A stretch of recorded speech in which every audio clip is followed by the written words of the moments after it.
You are at home here on earth, but you do not feel at home in the energy of mass consciousness, as far as it is still bound by fear, struggle, and the need for survival, and with its insufficient connection with the soul. However, the earth itself is familiar to you, you are connected to her. Feel how the earth supports and receives you. Looked at from earth's perspective, you are a bringer of a new consciousness, remember this. And deep down you know that you have come here to bring something new, and in that respect you are a leader.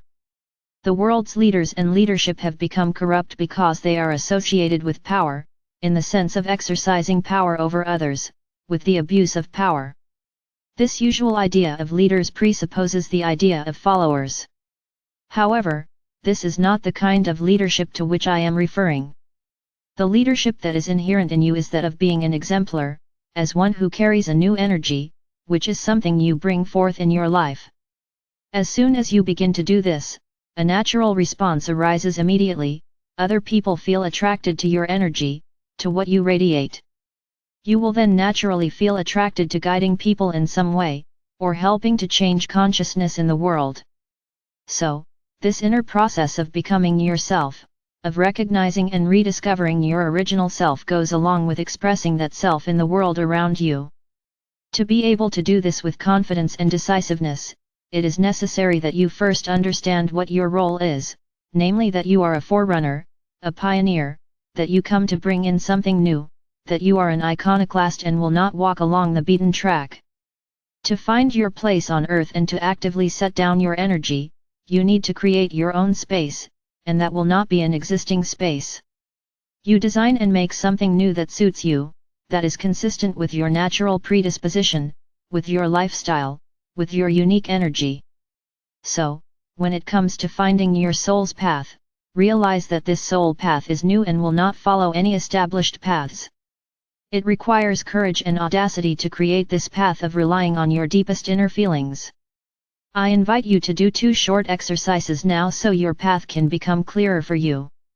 The first is that you connect with that part in you, the child part if you will, who still feels small and insignificant, and who searches for outer recognition or confirmation. The child part who would like to do well in the eyes of others and is afraid of rejection, afraid to be different and excluded. See if you can form an image of that child part or feel it somewhere in your body. Sense a place in your body where the energy of that damaged child is present. Connect with this place that blocks you and send love to it. Maybe you can see or feel it in the area of your belly, below your navel. There may be very deep feelings located there, a child's primal fears, the lack of security and safety. It is very important that you do not underestimate this part of yourself that will always demand your complete attention and love. You sometimes work too diligently or are too impatient. On your path in life, the pain you feel through the broken child in you requires attention and love. Within you is a hurt child who has tried many times to put down light here on earth. That child was internally damaged, traumatized by rejection, misunderstanding, and loneliness, and the fact that you experience this has a reason. Because of this experience, you understand in a very deep way what being human means. From that wound in you, the deepest compassion and love are also born. So, it all has not been for nothing. Consciously keep in touch with this part of yourself and do not expect it to recover at once, and it does not have to. Take this child by the hand and take care of yourself. Look at what this part of you needs, how to heal the old scars, the old pain. This is as much a part of your soul's goal as is putting your light and consciousness into the world. This life is also one of healing, of inner integration and unification of yourself, and this is very important. The second exercise is about connecting with your soul power, with your greatness. The power of your soul is very old, and from it you know and feel much, so feel that in your heart. Feel the silence and the grandeur in your heart. Feel that you are here to be a guide to others, a guide who opens up opportunities which lead to something new. Feel this very positively, as something that is actually already here. Now look very objectively and openly at what you have to give to people. What energy is flowing into the world from your heart? What flows naturally without effort? Look at what the effect of your being, your presence, is on others. What does your energy do to another person? Try to give words to that. Try to describe, in one sentence, how you help others. It is something that touches others and wakes them up. From that deep place you give yourself to others. Who you are, what you emanate, you share that with others. Feel this very clearly, do not underestimate yourself in what you have to share, see its value and richness.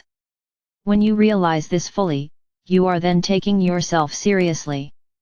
You then have a better sense of what choices suit you, and where you might give too much of yourself and receive too little in return. By knowing yourself and taking yourself seriously, by valuing yourself, you are going to feel better.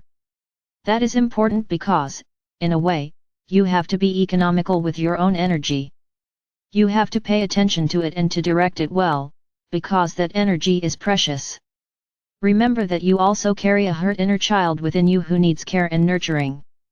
The small and vulnerable within you needs as much attention as does the great and powerful within you. Take yourself seriously as a forerunner, as a pioneer of consciousness.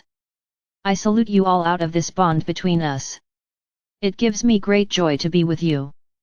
Thank you so much.